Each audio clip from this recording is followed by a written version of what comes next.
empowered people make informed decisions that lead to living a life without regret. This is Sarah Kaki and Shauna Woods from Atlanta Divorce Law Group, and this is the Happily Ever After Divorce Podcast.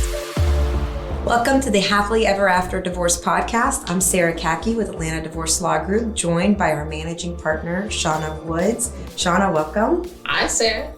All right, so this topic today, we're going to use the term emasculination or demasculination. We're going to use them interchangeably, but really the idea, the concept, and the way we're defining these words for the purpose of this conversation is the idea of disempowering or attacking the masculine characteristics or the masculine energy or the masculine source of power in order for a feminine energy or a feminine characteristic to feel more safe.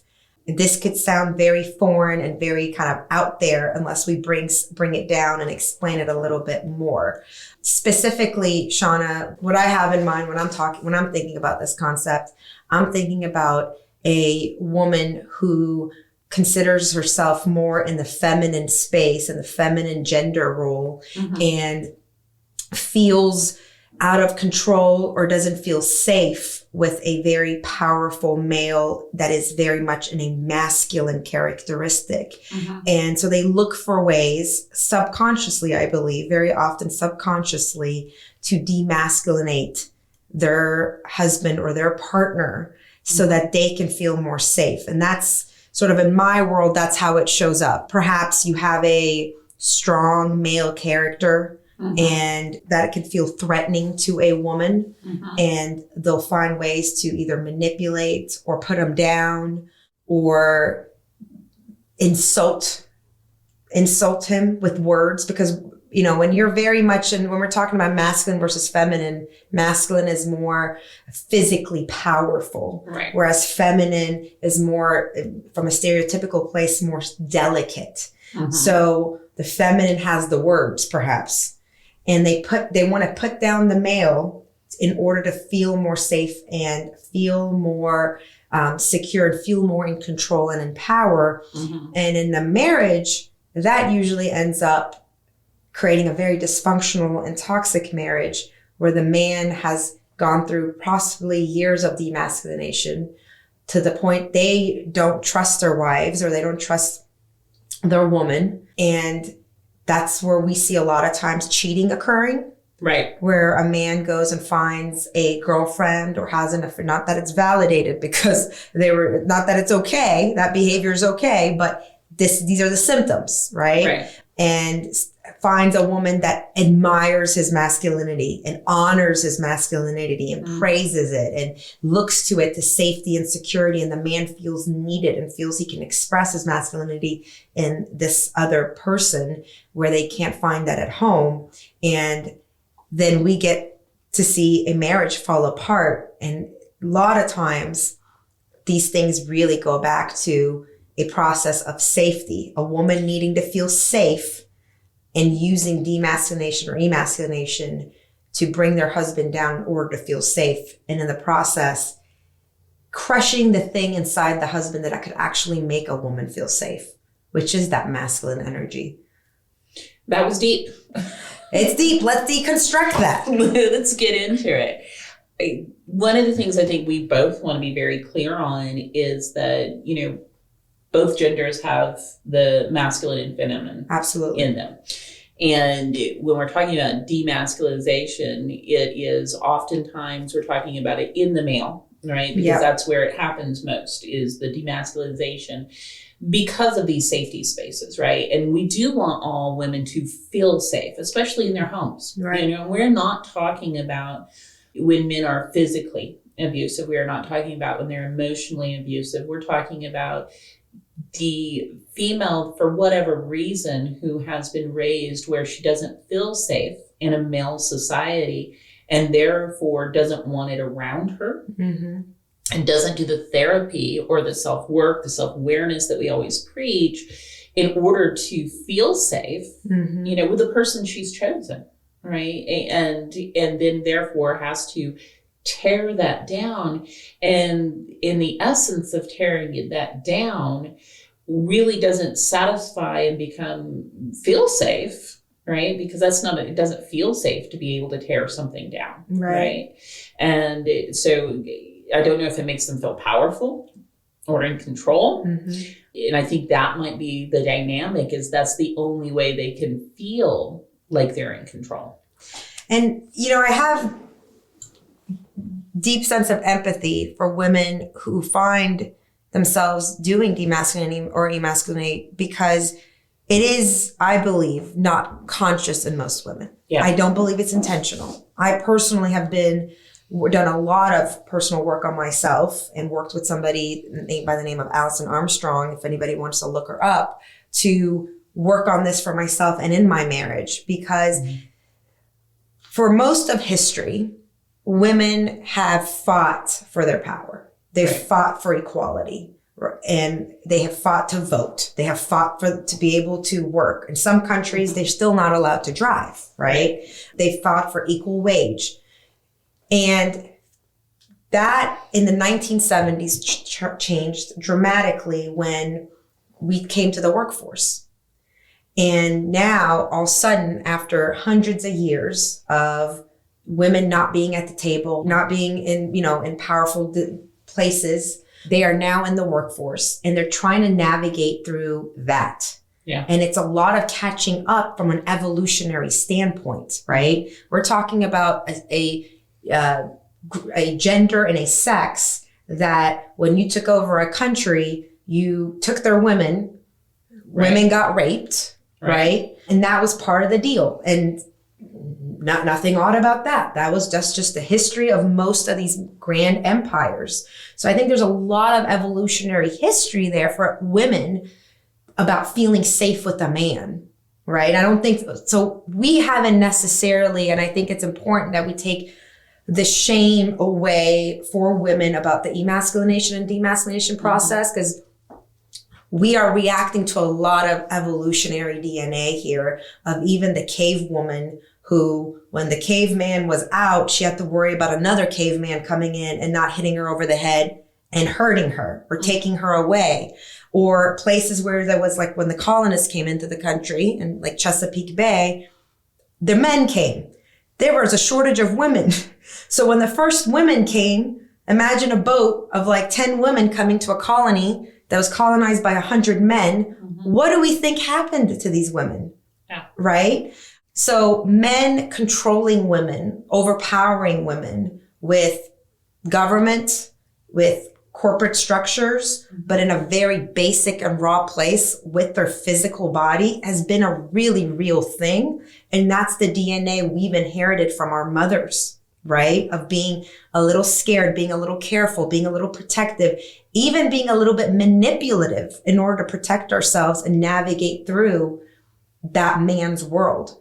But in the 1970s, when we came to the workforce, the way we kind of learned to regain our power without that physical strength was through emasculating and demasculinating. And what does that look like? Well, it looks like a woman that takes on very strong masculine characteristics in order to feel more powerful, feel more control, mm-hmm. to send the message that, hey, I'm in charge, right? Mm-hmm. A woman that possibly puts down men verbally, a woman that, tries to bring a man to accept more feminine attributes or feminine characteristics so that the woman can feel more safe. Mm-hmm. And in that process, like I said, we lose a source of power ourselves, because these things are happening a lot of times unconsciously and we're not even aware of them. And not until we become aware of them are we able to change them. But to Shauna's point, women do this even to each other, because gender Absolutely. Is a construct. So there's women that have very masculine traits, and another woman may not feel safe around a woman with very masculine traits and have the need to put them down, have the need to, insult them or find ways to not bring them into a conversation and go around them, mm-hmm. just so that they can overpower them. Shauna, being a woman that has accomplished a lot in your lifetime and been a single mom, right? Right. And you're a managing partner of a growing law firm, and it's not your first rodeo doing that. So how has this played out for you, where you're showing up with this wanting to protect yourself as a woman in since the time you started this industry, it's changed a lot, but there's a lot more men in the game back then. But balancing your femininity as you've had so many masculine traits built into you in order to make it as far as you've had. Yeah, and I do like the idea of we're talking about masculine and feminine, which again, we both have, or both genders have, right? And sometimes it shows. I have always felt I have a dual masculine, feminine to me. And I really do feel like that really came from just growing up in a very misogynistic culture, being from the 70s, being raised in a small town, being raised in the religion that I was. The males were celebrated, the females were not, right? Your females were, you are in subjection, you stay home. So I really felt like I developed a duality, but really my masculine came out a lot. Not only did I have to have the A in the class, I had to have the highest A in the class. I had to not just become an attorney, I had to become the managing partner, right? Very competitive. Very competitive, very assertive, very much as have to be in charge. Very much have to be in charge. And a lot of my male colleagues and friends had always said, well, Shauna's one more of the guys than the guys are, right? I always let that show up for me, right? And to sometimes my detriment, because I am very strongly female, very proud of being feminine. I, embrace my femininity, but I do feel like that sometimes because of the way I show up, because of and I don't mean this in a, oh, look at me way, but because of the power that I can bring to a room, that if you're showing up strongly female, even I may scare you. Yeah. Right. And I've been told that before, is like, I'm a little frightened. And it took me a long time to go, oh, I need to tone down my masculinity. But it was me realizing that. Yes. Right. And knowing that it's about toning it down so they feel safe. Right. Yeah. And it's not toning it down so that you're making them comfortable with who you are. No. It's so that they can feel safe in order so you guys can engage and communicate and work together and collaborate. Exactly. And knowing that. But, I'm fortunate, to have had a lot of study in this aspect, to have come from where I've come from. When males show up strongly masculine, and we want them to, don't we? I mean, absolutely. Absolutely admire, when males show up strongly masculine. A lot of times they don't feel like they can, with strong feminine people, they don't feel like they can, approach that head on and saying, hey, can you tone it down? Yeah. Or the males don't realize maybe I need to tone it down a little bit. And I think that's where we're talking about this demasculinization occurring, because it feels like you have to undercut the masculine. Right? Undercut the masculine is the phrase. And this is how it shows up in marriages that we see in front of our table a lot. We have a woman that can come to us and say, he doesn't open the door for me. He doesn't pull out the chair for me. He never takes charge and plans anything. I just don't feel like, I have a man in my corner. And I'm not saying this is every case, but a lot of times when you go back and you uncover that, it's like, when did he ever try or even give subtle hints, and did you undercut it? Right. Did you insult it? Did you poke fun at it? Or when you speak to him, is you stepping so hard into the masculinity that there's no room for him to be masculine? And he's now like, okay, I'm stepping back. You're a man enough for both of us. And I think the thing is, if you're okay with that, right? If that's the marriage you want, no problem. But I'm more speaking to the heart of a woman who yearns for, I want a man, or I want my husband to be a man, or has now found themselves, like to the other side of the coin of the other example we gave earlier, found themselves having a relationship with another man outside of her marriage to find this. Right. It's like, we need to find the cause to this symptom, because this is a symptom. And a lot of times it might not even be you that demasculine or emasculate. It could have been his mother.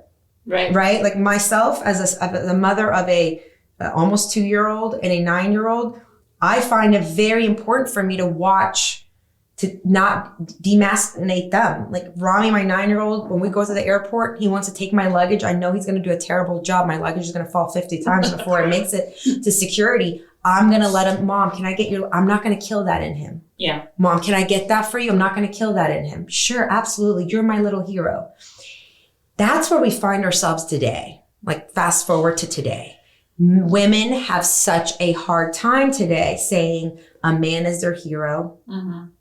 Or a man can come and be their charming prince that saves them from the dragon. Like we've worked so hard to undo some of those things, to undo, the man coming in and sweeping off your feet. And we've taught our girls now, you don't need a man. You go girl, right? You don't need him anyway. You can raise your children by yourself, which you did beautifully. But we've done a lot of this work now to strengthen our girls. And we have the term lady boss, girl boss. I know I don't love it. It's like nails on a chalkboard. Yeah, I hate those terms. What has that done? So part of what I think the terminology, and I'm going to address the terminology since that was the last thing you led on, is when you say lady boss or girl boss, why do we have to put those pronouns or those identifiers in front of boss? Why can't it just be the boss? And I think that's part of why, when you show up and you feel like you need to put on the masculine because somebody's telling you, if you don't, you're going to have an identifier that just identified you as lady boss, mm-hmm. right? Instead of just boss, right? And I think that allowing ourselves to feel the masculine in ourselves, but also allowing our feminine to come out. And again, this is about if that's what you want. Right. Right. Because if it's not what you want, this conversation is not for you, that's fine. And we're cool with that. Right. But we're talking about when you show up and you're like, and I'll admit this is something I personally struggle with, being so, in charge in all of my life, is toning that down and allowing someone to open a door for me. When I first moved to the South, I remember I was walking, it was just with a friend of mine, and he would run to the door. And I'm like, what are you doing? And I'd start laughing. And he says, you never let somebody grab the door. And that hit me. Mm. And I was like, okay, you're showing me appreciation. You're showing me love, for lack of a better term, by this is what you want to do, right? You're showing me I can get this for you. It's not that I can't get this myself. I can open a door, but it is nice when somebody holds it for you. And I think that's who this is for. It's somebody who's not getting the results they want. Exactly. And they're not clear. They're not understanding why. And I think there was a phase in my marriage that I felt that way. I felt like I was not getting the results I want. I worked harder and harder. And it was like, actually, you need to work less hard. You need to surrender. And you need to surrender so he can come in. You're not leaving room for anybody to come in. You're getting the door so fast, nobody else can even come and get the door, metaphorically. Right. Right. And that is a hard thing for strong women like ourselves to even, you heard me, that word surrender, just it's so vulnerable. Yeah. But because we're a generation that's we are immediate generation that's coming from mothers who worked hard to even get to that table or get into the jobs. Mm-hmm. So we are the first generation that got the opportunities. There was nobody that was going to tell me you can't go to law school because you're a woman, right? Mm-hmm. There's nobody that's going to say, this law firm doesn't take women in here, right? So we didn't have that. That's where our moms come from. Mm-hmm.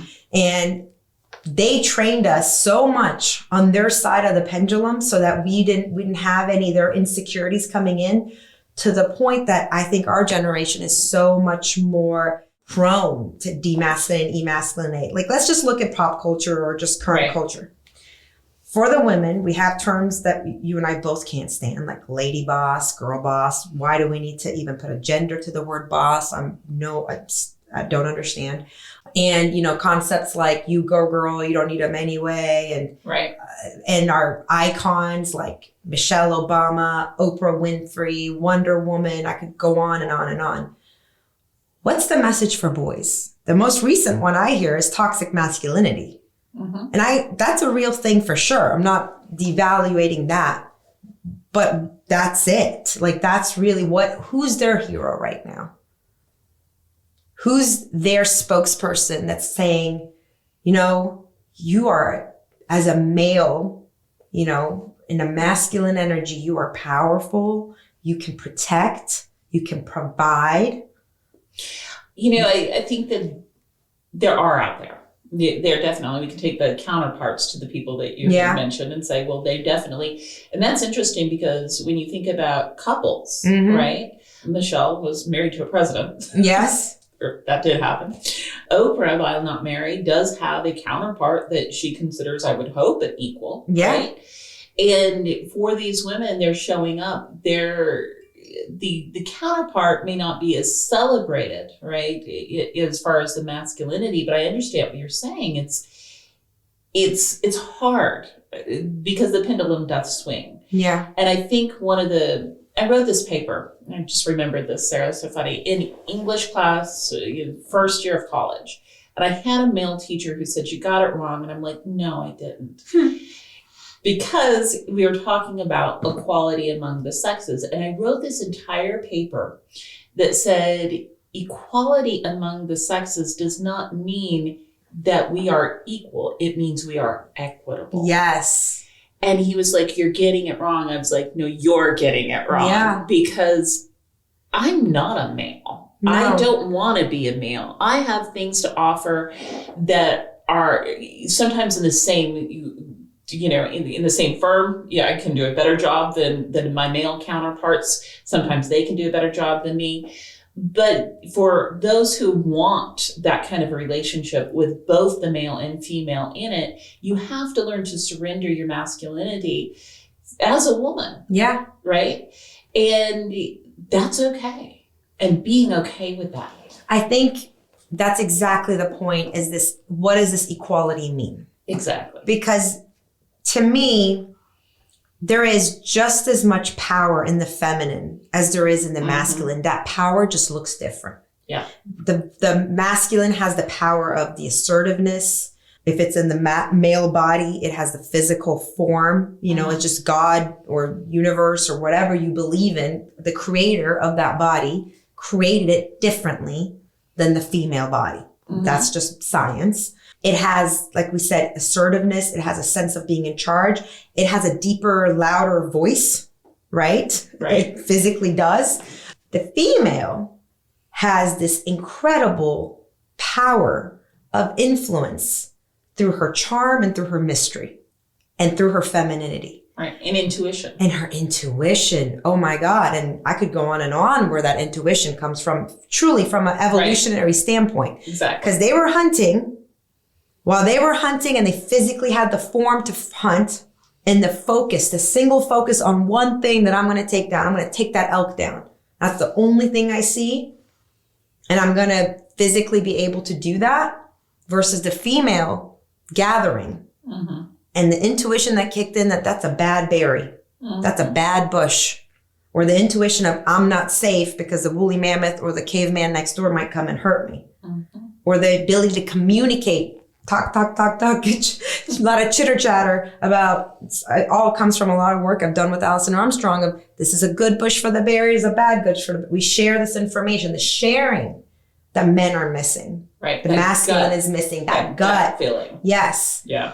It's so much power in all that for women. And we bring that when we come to the workforce. When we had a diversity inclusion workshop here at Atlanta Divorce Law Group last week, and that's what the feminine has to bring to the table. And in order to just squash that feminine side, in order to feel powerful in the male side, the workforce is missing on this beautiful gift of the feminine. And we are also losing a beautiful energy and power of the masculine when we demasculinate and masculinate and don't make it okay for men to be able to express, or even for women to express their masculine energy. Right. And, expressing masculine energy doesn't always have to show up as you demasculinate or emasculated somebody. True masculine energy in its beauty is it protects and it provides. Exactly.